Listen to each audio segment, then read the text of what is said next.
Advice. Meaning. Advice refers to guidance or recommendations offered to someone regarding their decisions, actions, or behavior. Definition. Advice is a noun that means counsel or suggestions given to help someone make a decision or solve a problem. It is typically given by someone with experience or knowledge in a particular area.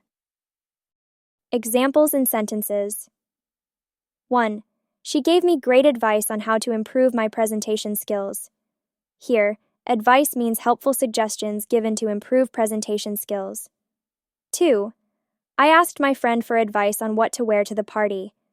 In this sentence, advice refers to a suggestion for deciding what to wear. Usage.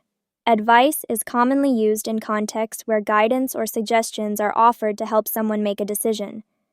It is used in personal, professional, or educational settings. English practice.